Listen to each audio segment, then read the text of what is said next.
पहले तो आप सबको बहुत-बहुत बधाई कि देश की सदन ने, दोनों सदनों ने वक़्फ़ बिल को पास कर दिया है। अभी राष्ट्रपति के यहाँ जाकर के उनके सिग्नेचर के बाद ये एक कानून बन जाएगा, जिस कानून का पालन करना इस देश के हर नागरिक की और हर संस्था की नैतिक ज़िम्मेदारी है।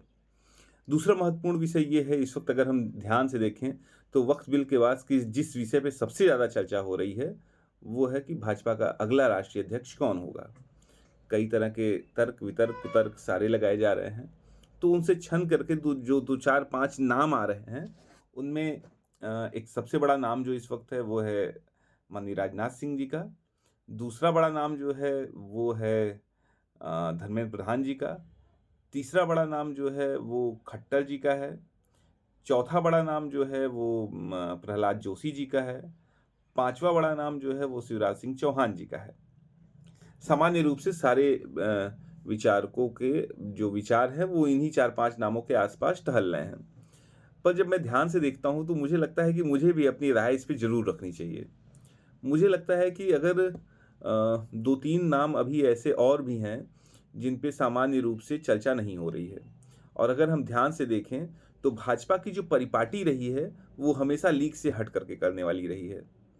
जिसका भी नाम बाहर आया, आप समझिए उसका हटना तय है। आप समझिए उसका उसको बनना मतलब असंभव जैसा हो जाता है।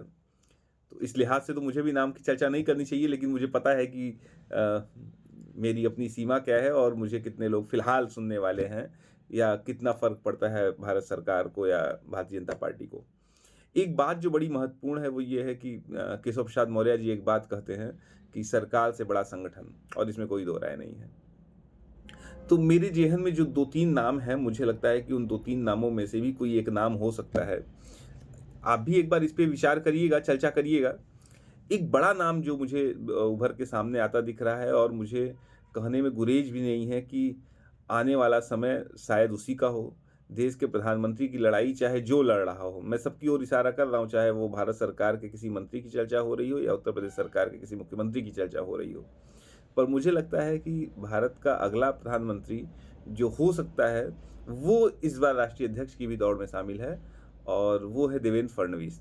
नागपुर से आते हैं, आप उनकी क्षमता, उनके सामर्थ्य से आप सभी भली-भाँति परिचित हैं।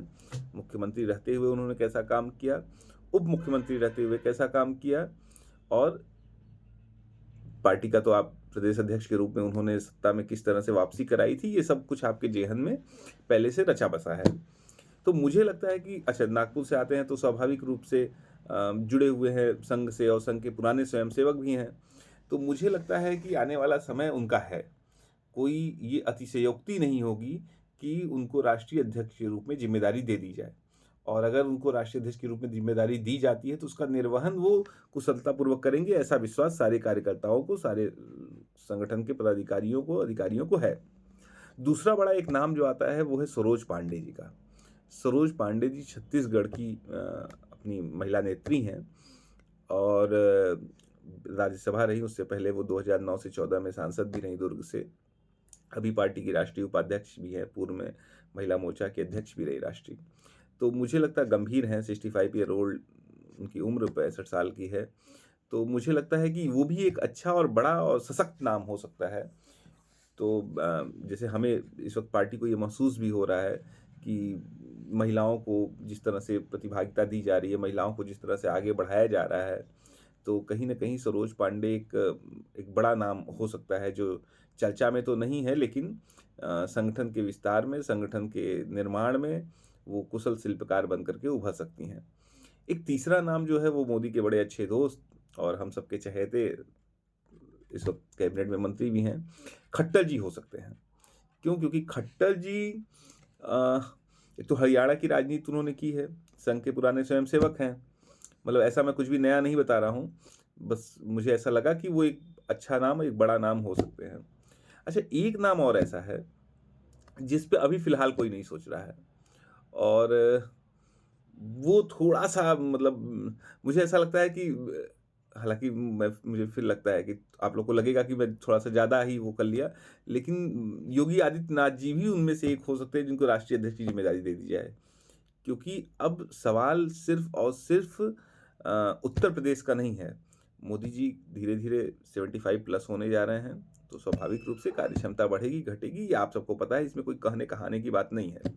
तो हमें एक ऐसे नेता की ज़रूरत है जो मोदी जी के बाद पूरे देश में घूम